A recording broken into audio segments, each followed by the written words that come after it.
তিনি হতে পারেন মন্ত্রী, কিন্তু চট্টগ্রাম ছেড়ে যাবেন সে কথা ভাবতেই পারেননি। তাই মন্ত্রী হওয়ার প্রস্তাব পেয়েও রাজি হননি।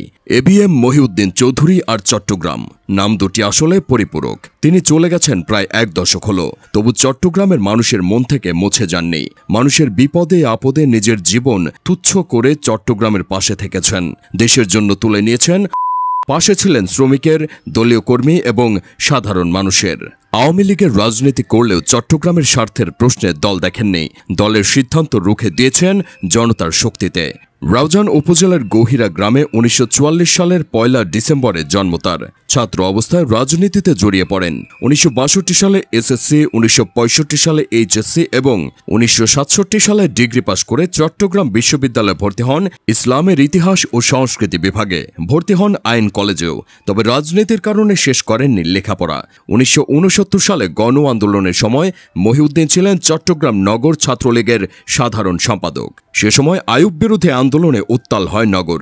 1971 সালের 2রা মার্চ লালদীঘির মাঠে স্বাধীন বাংলাদেশের পতাকা উত্তোলন হয় তার নেতৃত্বেই। তিনি গঠন করেন জয় বাংলা বাহিনী।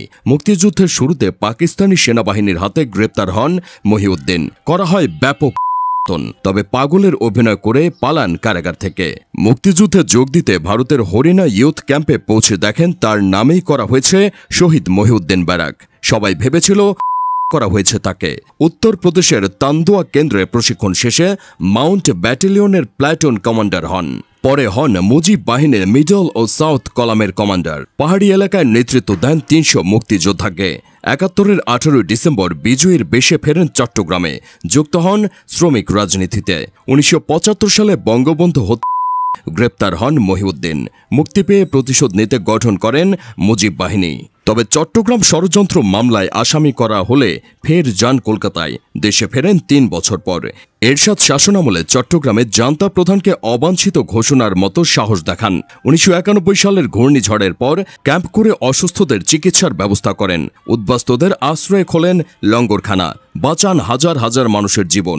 1992 সালে ভারতে বাবরি মসজিদ পর চট্টগ্রামে হিন্দু বাড়ি এবং মন্দির পাহারায় নামেন দলবল নিয়ে।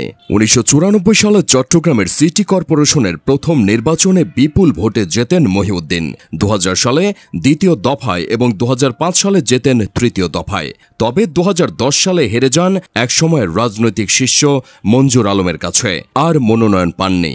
প্রায় 16 বছর মেয়র পদে থাকাকালে নগরের পরিচ্ছন্নতা, স্বাস্থ্য ও শিক্ষা খাতে তার অবদান সারা দেশে প্রশংসিত হয়। পরিচ্ছন্নতা কর্মীদের সেবক উপাধি দিয়েছেন মহিউদ্দিন। সিটি কর্পোরেশনের উদ্যোগে প্রতিষ্ঠা হয় মাতৃসদন, স্কুল, কলেজ, বিশ্ববিদ্যালয়। মহিউদ্দিনের কাছে চট্টগ্রাম আর শ্রমিকের স্বার্থ ছিল বড়।